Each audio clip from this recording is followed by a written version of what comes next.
Hello. Then, now, Countdown to the queens. Episode number 500. forever. Looks like hell froze over. Without any more further ado, Together. let's jump straight into the show. Hello, welcome to episode number 43, I believe, of the TEW IX Challenge Run. This is ECW for Tuesday, September 24th, 2024. We're continuing the build to High Voltage, the ECW branded show, which will be taking place next Saturday, a week after Bad Blood. And tonight we're going to find out the two finalists of the ECW Women's Championship Tournament. It's going to be Kim McQueen against Shante Washington, and Sasha Banks against Kelsey Cook. We also have in our main event Braun Strowman taking on Solo Sikoa. We have Mustafa Ali and Cedric Alexander against the Grizzled Young Veterans. The Grizzled Young Veterans. And we have, of course, Deadly Sin Series number 5, The Sin of Envy, as Karrion Kross will team with Moose's acolyte, Apollo Crews, to take on Apollo Crews and Karrion Kross's, I guess, somewhat ally, Joe Gacy. So any more further ado, let's jump straight into the show. Austin Theory opens up the show. He comes out. He says, it's been weeks now. It's been weeks since those Wyatt 7 made their mark here on ECW and they took care of Russo. And of course, ever since Russo's been left out of here, people have been wondering what's going to happen to Austin Theory. And I'm going to tell you what's going to happen to Austin Theory. I've remembered who the hell I am. Okay, I won the Money in the Bank 4 years ago and I seemed destined and primed to be a top star here in WWE, but things didn't quite go my way. Situations out of my control led to me being isolated and victimized and sent away for 3 years. But now I'm back. I had the favor of the guy running the show, and that guy's not around here anymore, so now it's up to me to remind everybody who the hell I am. What do I want my legacy to be? Do I want to be the failed Money in the Bank winner, the worst Mr. Money in the Bank of all time, or do I want to do something about it? And right now, what I want to do about it, Uncle Howdy, Bo, whatever you want to be known as, is I want to smack your stupid face in if you want to wear that stupid mask, or you want to come out here just as yourself. So here's the thing. Your little boys, they've all had their matches here in WWE. They've stepped into the ring. You're yet to do so. You a coward, Howdy. You a coward, Bo. Because here's my challenge. The finished article, Austin Theory, next week against Uncle Howdy. Lights go off. Out come the Wyatt 7. And they sort of stop on the ramp, but Uncle Howdy keeps walking in. He gets into the ring. Susie's probably with Uncle Howdy, to be fair, because she's sort of like his right hand. And he just gets the ring. He just blows the lantern out, and he gets in Theory's face. And he starts laughing in his face. And he strokes the side of his face with his hand, the back of his hand, and just laughs at him, grins at him. And then they all leave. And Theory looks confused. But that seemed to be an accepted challenge. And we will see Uncle Howdy make his in-ring debut next week against Austin Theory on ECW in the main event of the show. Because this was going to be on the pay-per-view, but that would have meant I had 10 matches set for the pay-per-view. I don't want that because it's a single-branded show. 10 matches was overkill. So, yeah. We're going to do this as and I guess that'll be the main event if it's on Raw.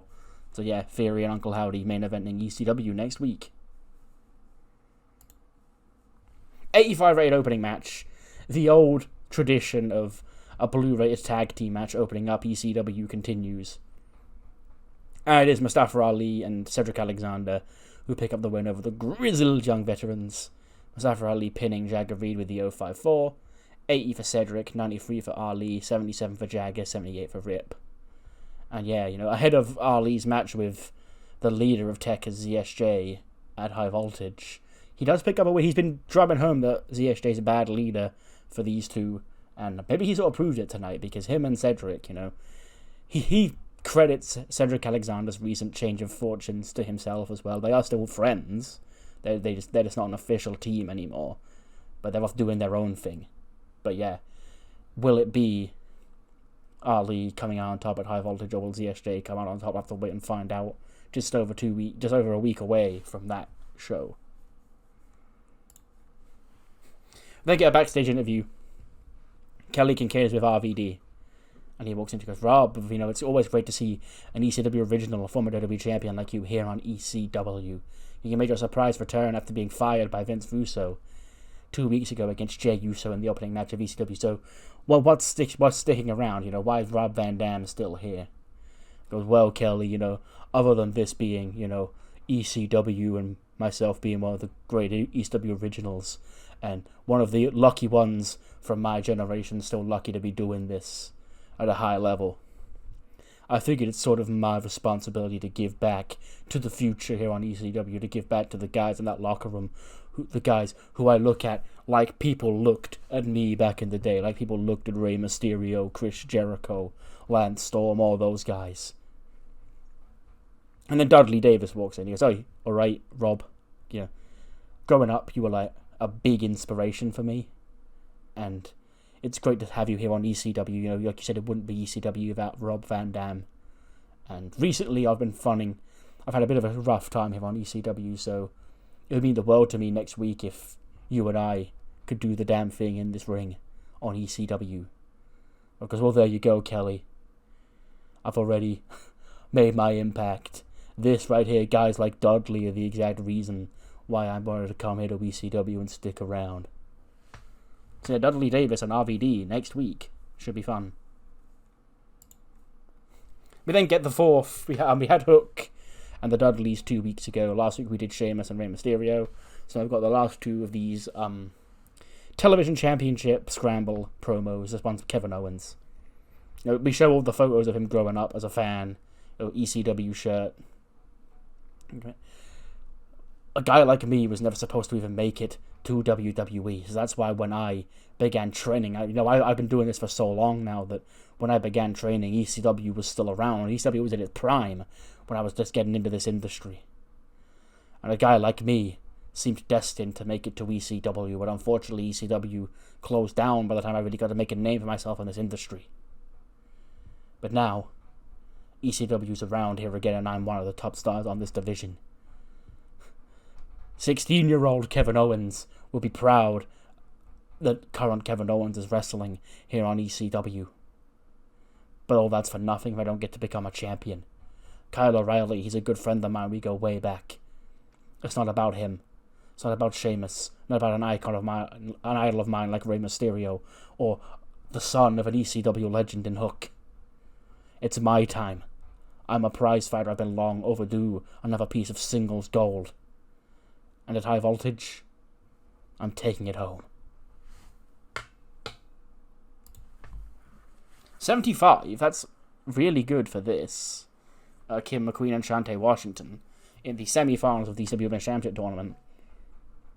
But we do now know our first finalist of the tournament, as Kim McQueen does defeat Shantae Washington 7:57 with a spear, 69 for Kim McQueen, 62 for Shantae Washington.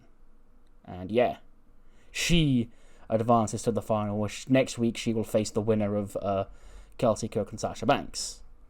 So yeah, Kim McQueen, one step closer to the ECW Women's Championship.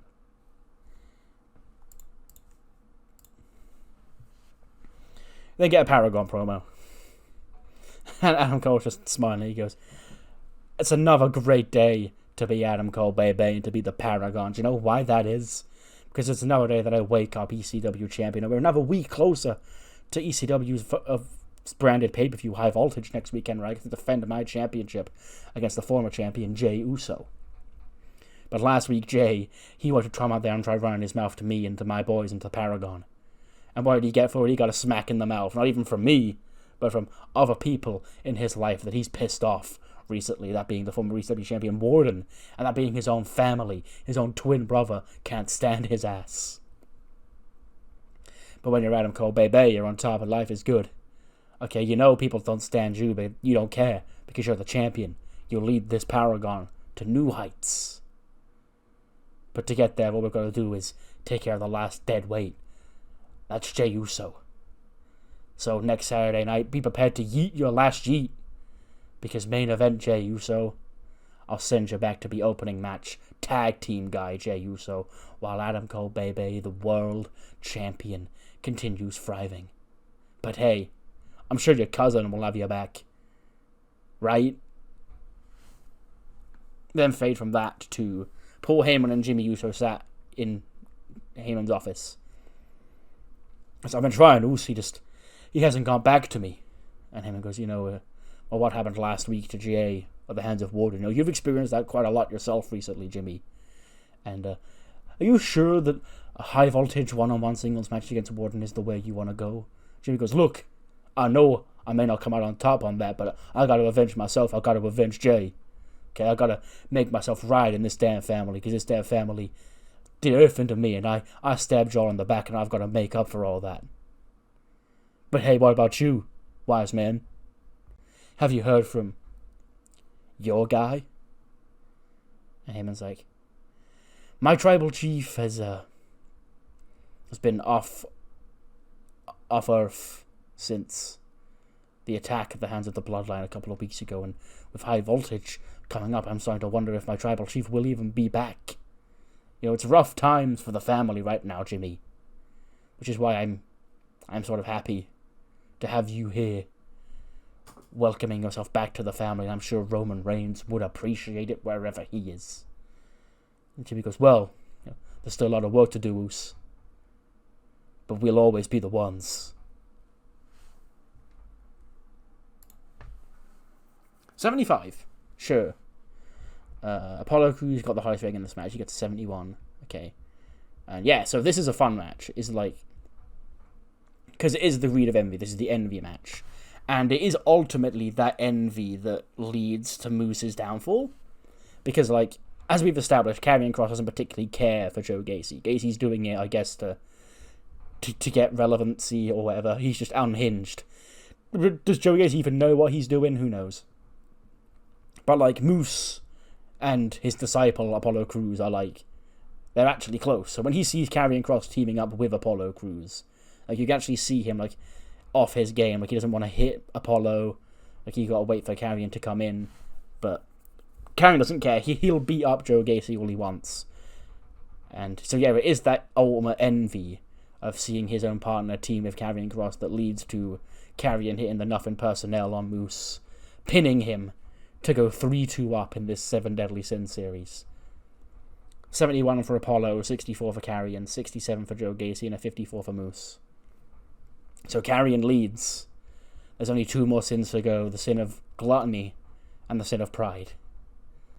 And we'll have to see what's up in store next week for our 2, I was going to say heroes, but a hero and villain, I guess.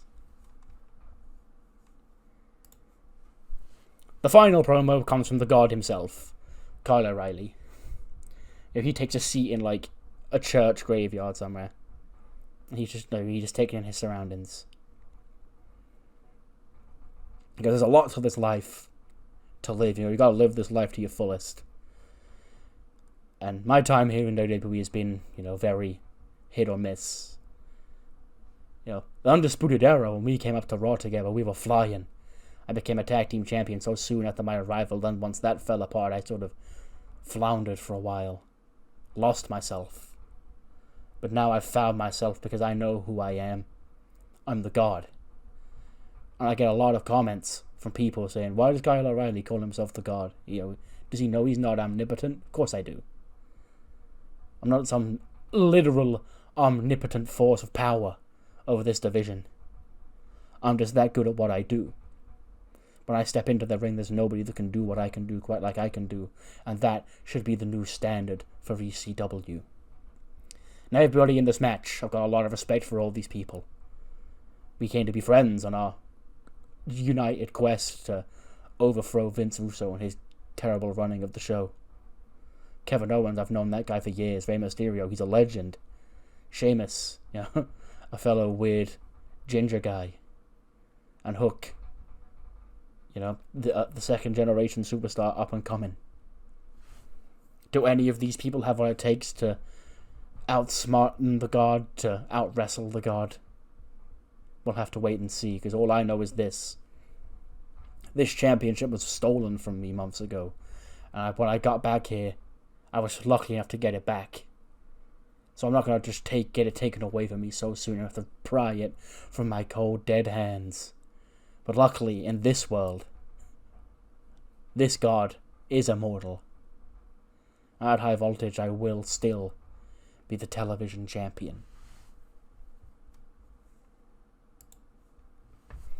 Then cut backstage, we see Shantae Washington, Naomi's helping her to the back after her loss, and she's like, oh my god, I came so close.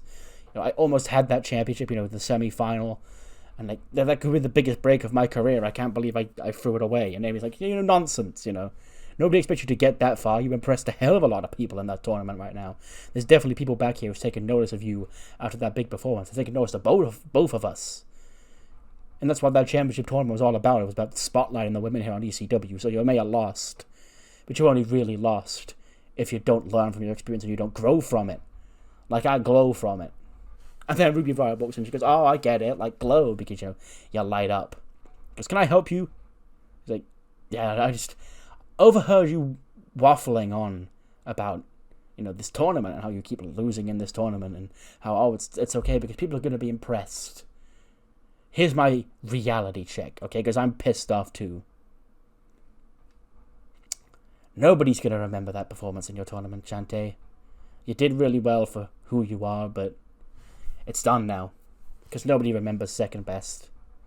Nobody can remember Kim McQueen or Sasha Banks or Kelsey Cook, whoever comes up short next week. They're going to remember the winner. And unfortunately, that also means they're never going to remember my name, which is why I've got to make people remember my name. Because, bitch, I'm here trying to, gas up my friend, my partner, and you're coming in there bombing the place out with all this nonsense talk. And Ruby's like, I'm not telling you anything that isn't true. Everything I said is true, Naomi. Maybe it's you who doesn't want to hear it because the truth hurts. But hey, you already know that. But you keep hiding from the truth. You keep telling Shantae that everything's going to be fine.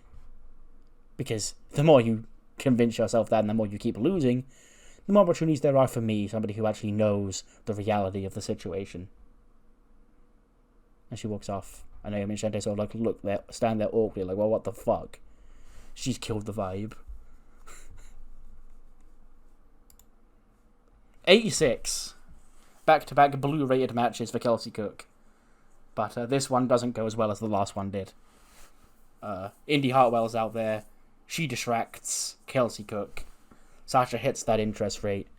And she pins Kelsey to advance to the final of the ECW Women's Championship tournament. So it will be Kim McQueen against Sasha Banks next week, with the winner facing off with Florence at High Voltage for the championship. 73 for Kelsey, 84 for Sasha. Yeah, pretty nice little match. After the match, Sasha Banks is, bragging about her victory. Indy Hartwell gets into the ring and says, continue to beat her up, okay, beat her ass. And Indy starts stomping on Kelsey Cook in the corner. Florence runs down. If she gets into the ring, she helps try and fight off Indy Hartwell. And Sasha Banks, finds her. She jumps Florence from behind. Indy and Sasha continue the attack on Florence and Kelsey when Kim McQueen saunters down to the ring. And she gets in Sasha's face. And she's, intimidated by the presence of a large woman. She's like, hey, I think we're done here, Indy. Let's make it like a tree and leaf.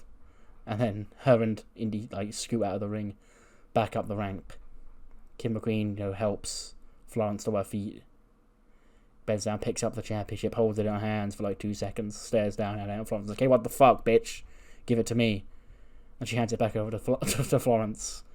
And she, just watches her with her eyes as she leaves the ring, hey, yeah, you fucking bitch. But yeah, who will be the one to challenge Florence for the championship next week? Will it be Sasha? Will it be Kim? I'll have to wait and find out. Karrion Kross. He's backstage. He's talking to her. What'd I tell you, Moose? It's the sins in all of us.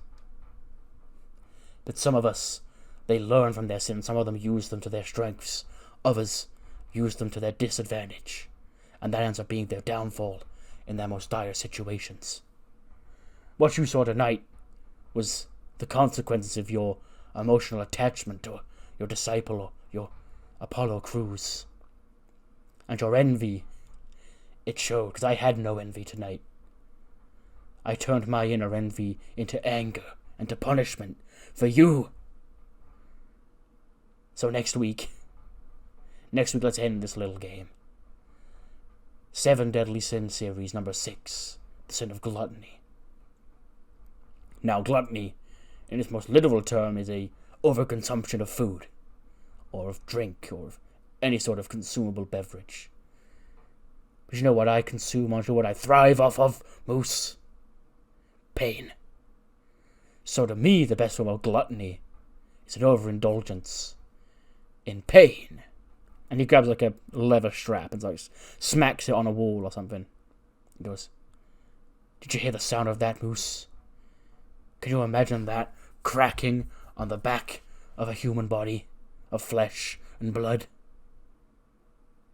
You don't have to imagine it, because next week, my glutton for punishment will be in my strong suit yet again. Because let's see who can take the most of these lashes.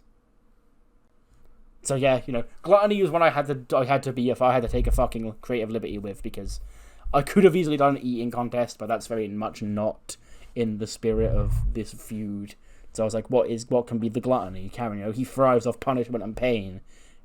He's definitely said a line about how he consumes pain or some shit. So yeah, gluttony is how much pain you can consume. So we're doing the lashes thing, where they whip each other with a leather strap, Cody and MJF style. Cody's giving himself to this business, etc. And yeah, that's 7 Deadly Sin Series number 6. It's not an official match, which is fine because I would end up getting the overbooking penalty if I did another match between these two anyway. So that's convenient that I wouldn't. But yes, Karrion Kross Moose next week in a Lashes challenge.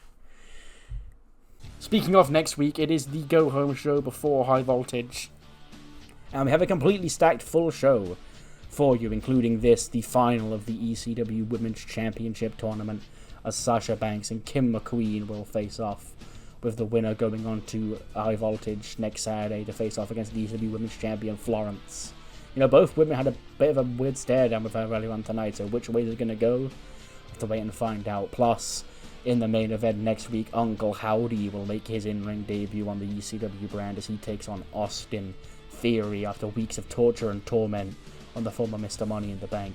And after their brief backstage encounter earlier on tonight, Ruby Riott and Shantae Washington are going to go one-on-one on next week's episode of ECW. And another match we heard about earlier on tonight, Rob Van Dam, the ECW legend, is here and he's around. He's sticking around on ECW at least for a little bit longer. And Dudley Davis is one of the young upstarts who wants to get in the ring with him, so it'll be Dudley and RVD next week. And the 5th and final match of the night, Kevin Owens and Kyle O'Reilly team up against Rey Mysterio and Sheamus. A little bit of a preview of the upcoming championship scramble match for the TV championship at High Voltage.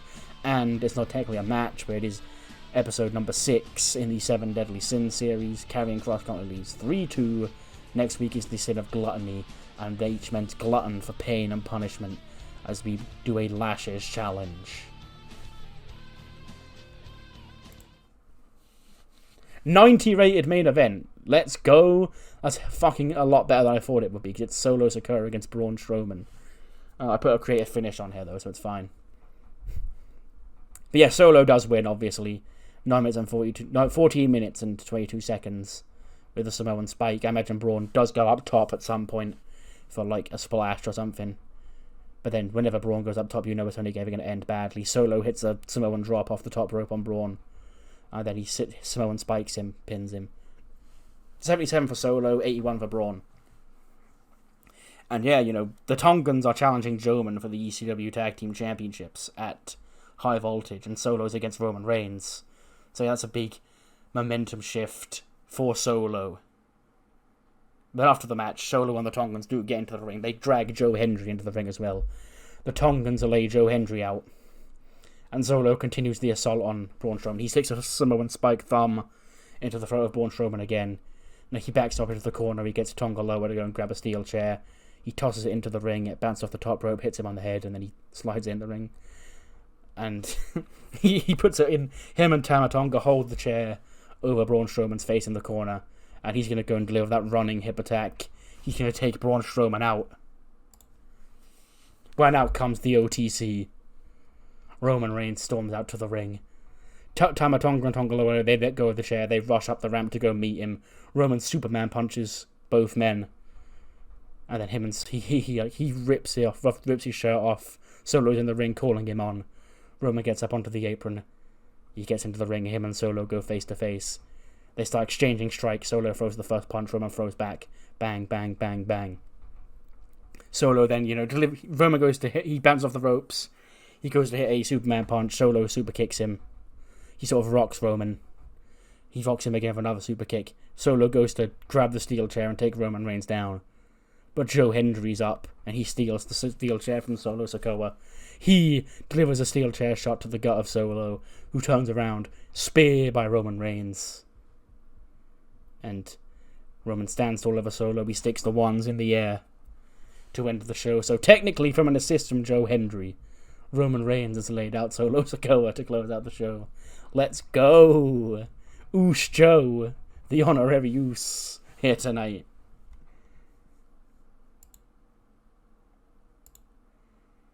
'86 Raid Show.